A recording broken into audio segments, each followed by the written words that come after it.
start with a question, and I'm going to duck to see your answers. Are there any criminals in the room? Okay, you're all lying. Has anyone in the room committed a crime? Thank you. You're in good company. I'm a criminal too. I've been committing crimes my entire life. At the age of 10, my best friend and I stole a Bic lighter, a bottle of butane, and nearly burned an elementary school to the ground. At the age of 14, I sold drugs to impress a boy. And at the age of 16, I shoplifted. I stole a book and a New Age CD. These are some of my favorite stories to tell.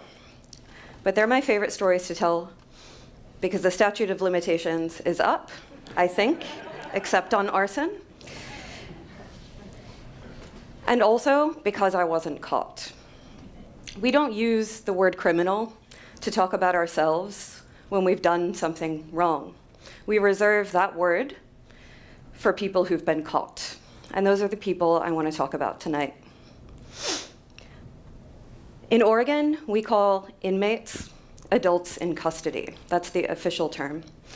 And it's a lovely term, and it's sensitive and maybe even progressive. But outside of the Department of Corrections, when we are with our friends and family and loved ones, we're a lot more likely to use words like convict, delinquent, deviant, murderer, rapist, arsonist, drug dealer, or thief. When I was hired to work in a college program in 3 of Oregon's prisons, the man who would become my boss said, "Don't Google your students. You don't want to know." Except that I have a background in journalism and an insatiable curiosity, and I had never taught in a prison before, and so fear also took over. So I said, thank you for the advice, thank you for the job.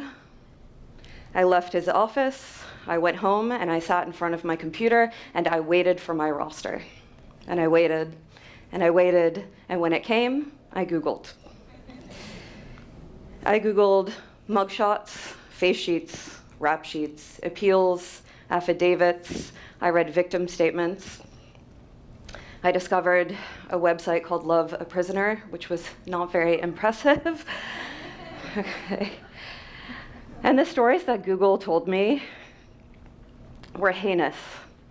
To call any of my students criminals would not be an exaggeration.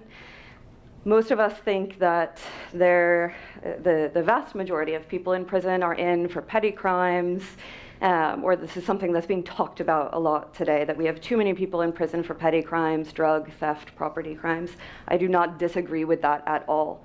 However, the students that I teach are largely in for violent crimes, incredibly violent crimes. These stories, the stories that Google told me, didn't pan out in the classroom.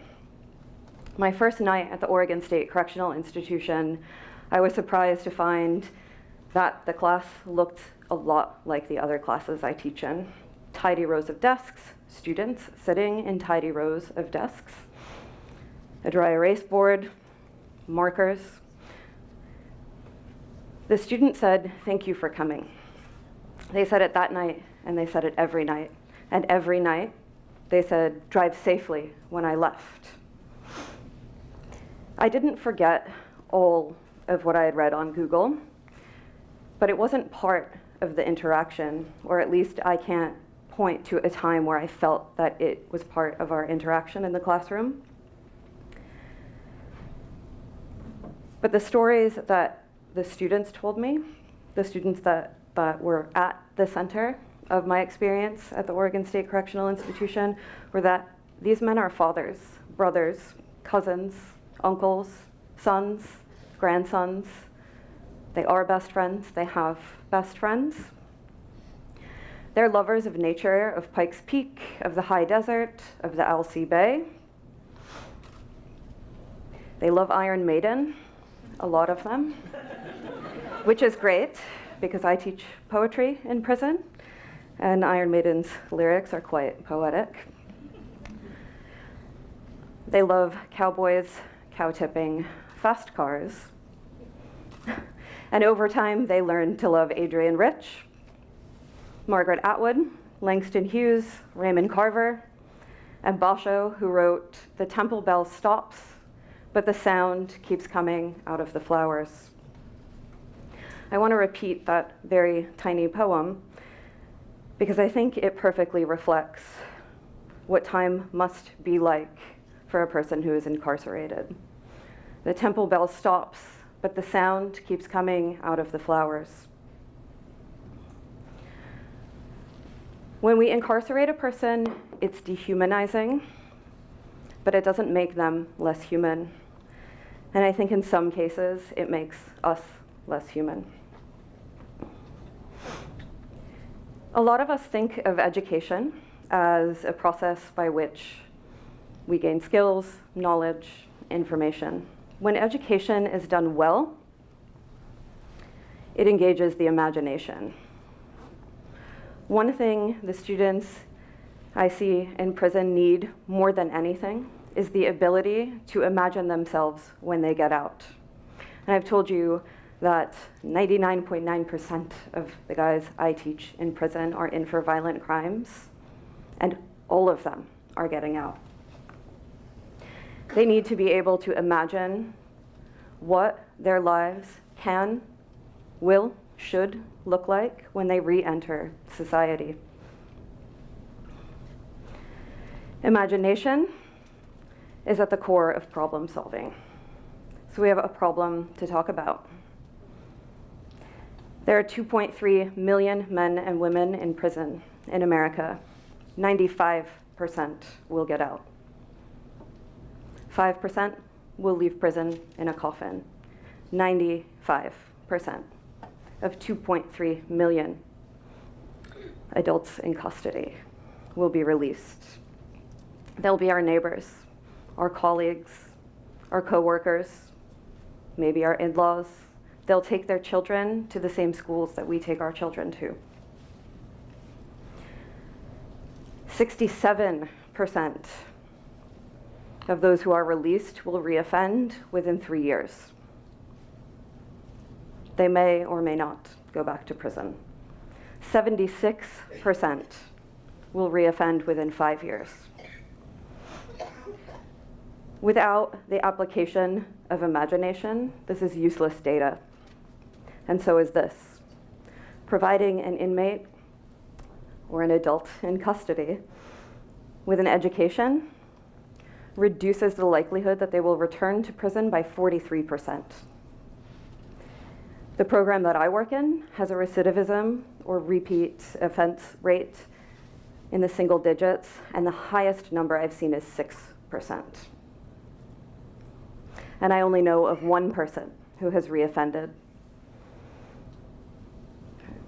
We need to reimagine for ourselves what our communities will look like when 95% of 2.3 million people locked up are released back into them.